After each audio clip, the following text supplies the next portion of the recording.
قسمت کے بارے تھوڑا جہا پوچھ دے. سبحان اللہ. اللہ رب العزت کے پیارے حبیب نبی رحمت تاجدار امت صلی اللہ تعالی علیہ وآلہ وسلم اپنے کاشانہ اقدس میں تشریف فرمائے اور حضور کی صحبت ایک صحابی آئے. انہوں کا نام ہے عمر بن جموح عین میم رے. یہ لفظ ہوتا عمر لیکن یہ دیکھ کے اگر واؤ لکھی ہوئے نا تو پھر انہوں عمر نہیں پڑھ سکتے. پھر انہوں پڑھا گے انہوں عمرو نہیں پڑھنا.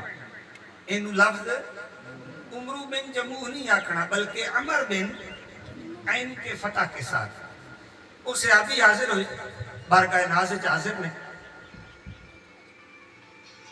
رسول اکرم صلی اللہ علیہ وآلہ وسلم کی خدمت اقدس ایک سوال کیتا. جی میرے کو کچھ پیسے ہیں کچھ مال ہے میں چاہنا کسی ایسی جگہ تے خرچ کراں کہ رب راضی ہو جائے. سبحان اللہ. اے دل تہاڈا بھی چاہندا ہے نا پیسے اوتے خرچ کریے کہ رب راضی ہو جائے. آپ نے اس آن والے بندے دا یہ سوال اللہ دی بارگاہ وچ پیش کیتا. رب ذوالجلال نے فرمایا جبریل جی مالک. فرمایا ویندا نہیں میرے یار نے ایک سوال بھیجا ہے جا یہ جواب میری طرف لے کے جا. سبحان اللہ. یہ جواب میری طرف لے کے جا. یار کیسا ماحول ہوئے گا ذرا تصور اس گل لے کے آؤ. ایک بندہ اپنے گھروں ٹریا ہے سرکار نے تیرے دولت تے آیا تو انہیں سوال کیتا ہے تو سوال ایتھے نہیں رہا اے عرشو پار ٹر گیا. ہائے ہائے یہ سوال ہے. اللہ فرمایا ہن سوال اے نبی تے نبی دے صحابی دے درمیان نہ رہے وچ تو میں بھی آ گیا. جا جواب تو لے کے جا. یا اللہ کی کراں؟ فرمایا قرآن دی آیت لے کے جا. جدوں قرآن پڑھن والے قرآن پڑھن انہاں نوں پتہ لگے سوال کرن والے پوچھیا کی آ تے جواب دینا نہ جواب لے کے کیویں دتا ہے.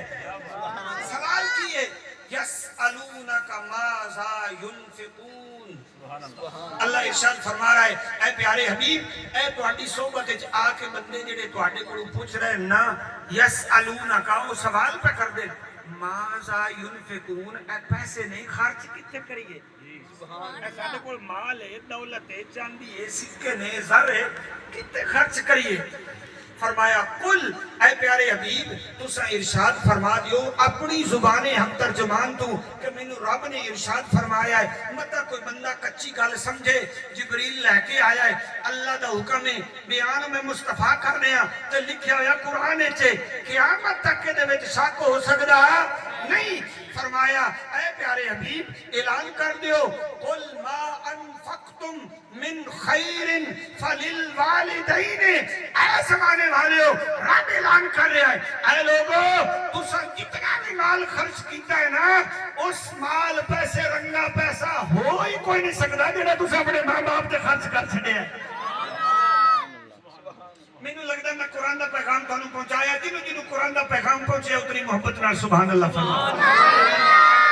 قرآن نے کی پیغام دیتا ہے بھائی تسی بے شک کوٹھی بنا لو بنگلہ بنا لو نویں گڈی لے لو یہ اللہ دی نعمتاں نے بے شک لو نواں موٹر سائیکل کڈھا لو اپنے گھر وچ بے شک اچھا ململ دا کوئی بستر بنا لو تسی اپنے گھر دے وچ اچھا کوئی فرش لگوا لو انٹاں اچھیاں لگوا لو کوئی نواں ساؤنڈ سسٹم بنوا لو جتنے مرضی خرچ کر لو.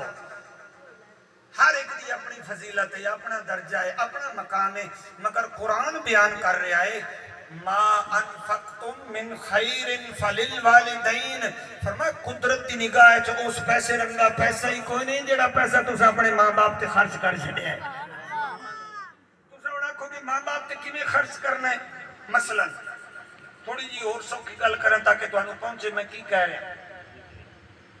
گویا قدرت کی نگاہ یہ ہے کہ جڑے پیسے نال تسا ابے نوں پگڑی لے دیتی ہے نا سبحان اللہ. جڑے پیسے نال تسی اپنے والد گرامی نوں نویں جُتی لے دیتی ہے اپنی ماں نوں نواں سوٹ لے دیتا ہے نا اللہ فرماندا ہن پیسے تو بھرے نے تو پتر ہون دا حق ادا کیتا ہے کہ میں اپنے والدین دی محبت وچ انہاں واسطے کچھ لے کے جا رہا اے پیار انہاں نال کر کے میں اللہ دا آرڈر من کے جڑا تو کم کیتا ہے نا میں قدرت دی نگاہ وچ تیرے اس کم رنگا ہور کوئی کم تساں بولے نہیں میرے اس گل دا دکھ ہویا تساں بولنا اس گل تے اپنے ماں باپ نال جنہ پیار ہے اتنی محبت نال سبحان اللہ.